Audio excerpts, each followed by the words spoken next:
How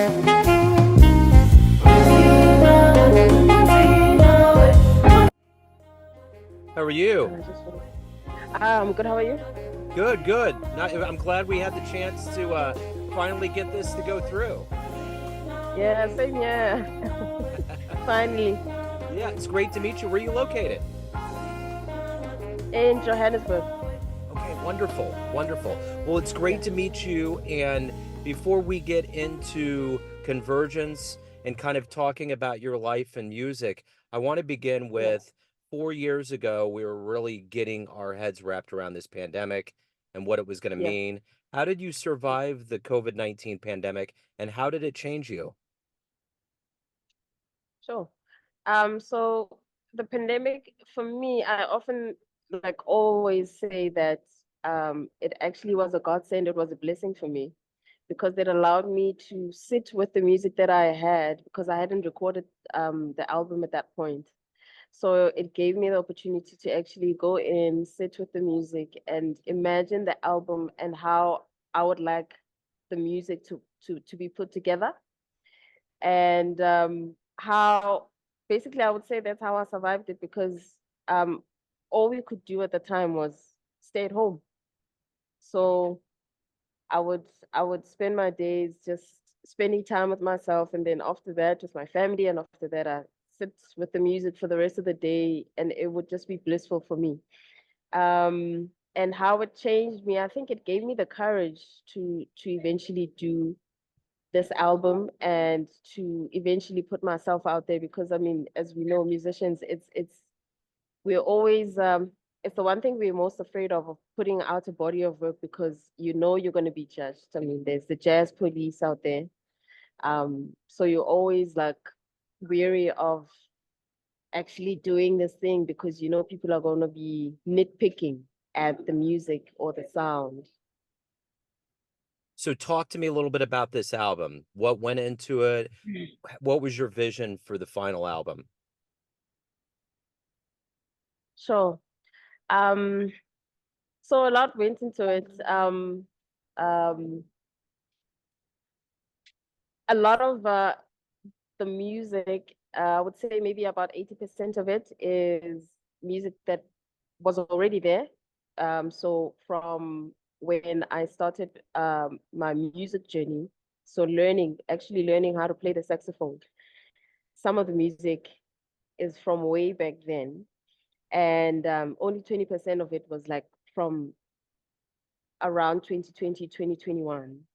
Um, so I just lost track of your question.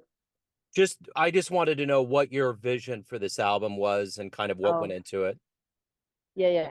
So basically, for me, because the sound was from about, let's say, about plus minus 15 years back, the vision for me was this is a body of work to present Linda Tshabalala to the music world, to the jazz world, and I want people to know who I am and what I bring into the space. So it took a lot because I spent most of the time with the music by myself before, and only just before the recording process, that's when I brought in the band and everybody who was recording and mixing and mastering after that. So I actually spent a lot of time by myself, especially because of the pandemic. So you've already gotten some good ink from this. Is the best newcomer for a debut album. How does that feel? It feels amazing. It it it it's like a stamp of approval. To say, you know, I actually made the right decision to say, let me put out this music when I did in 2021. Because from there, everything just spiraled into a lot of positivity, just like the nomination and the award. So for me, it was a pat on my back to say, you know, well done for everything and actually staying the course in the industry because there were times in in my journey towards recording the music, you know, during my studies and also performing, there were times where I actually would think of giving up because of how tough it is.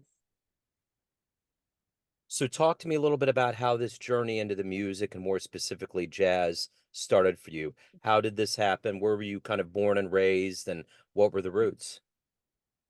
Okay. So I am from a small town in the east of Johannesburg called Benoni. And when I started, I was fresh out of high school. And I went to a music school that's called Music Academy of Gauteng. It's actually quite well known. That was started by the late Johnny Megwa, and the school basically is just all about music, mainly about jazz and classical music only. So that's where I started out. And when I arrived, I remember he told me the only instrument when I went there, I was going to learn was the piano and voice. And then when he looked at me, he was like, look, you are a saxophone player. And from then, after having spent like a couple of months with the piano, I then switched to saxophone and I haven't looked back since. Um, since then, like I've honestly grown immensely because I'm quite a shy person, a very reserved, very, a loner a lot of the times. Um, Even speaking to you like this would be very hard for me, starting out. So like the journey has grown me so much because there've been challenges. There've also been a lot of good, a lot of good experiences along the way. Um, Being in varsity and meeting, and growing my playing, growing in confidence as well. And in terms of playing as well a lot, it really helped along the journey. So to be at this point, it's taken a lot of good, a lot of bad, but I wouldn't take any of it away because it's led me to the place where I'm at. I mean, I'm talking to you right now. If I hadn't maybe gone through some other aisles or stuff like that, I probably wouldn't have met you. So let me ask you this: who were early influences? Who was somebody that kind of shaped the way that you approach the instrument or the way that you look Yeah. at jazz? Um, so the late Johnny Megwa is one such influence. He would play a lot of music for us. So whenever we would have performances, rehearsals at the school, he would always he would always, but mainly his main thing was about big band music. So we grew up with a lot of big band music within the school. So he would play a lot of big band music, a lot of singers. And then during that tenure at the school, I was also introduced to John Coltrane, and I fell in love and never looked back. And so whenever I imagine a sound, for me, I don't imagine myself sounding like an alto saxophonist or like an alto saxophone. It's always my reference is a tenor because of the love of Coltrane. So what was the first live jazz show you saw that really blew you away, that made a big impression? Oh wow. So we have a festival here that's called um oh gosh, now I just forgot the name. Um no, not the Joe Jazz, the Pretoria one.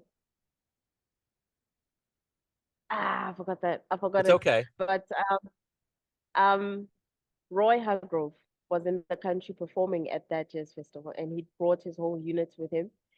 I think it was a sextet or septet, if I'm not lying. And when I saw his performance at that festival, like I was blown away because there was an alto saxophonist lady playing in the band. And when I saw her, for me, I was like, okay, I've always known since I've been playing saxophone, I this is the instrument I'm gonna play. But I didn't know what or how I wanted to be as a saxophonist because I'm a woman, and at that point I hadn't seen a lot of women actually playing saxophone. So when I saw her on stage with Roy Hargrove, for me it all came together and made sense. So let me ask you this. What do you like the best about being a professional musician? Um, the traveling, the hanging out with the other musicians, I really enjoy that. And and and also just working out the music sometimes when it's really challenging, and actually when you nail it, when you finally nail it, I really enjoy that as well. So how's the jazz scene in South Africa? How's everything going with live shows? What's the scene like?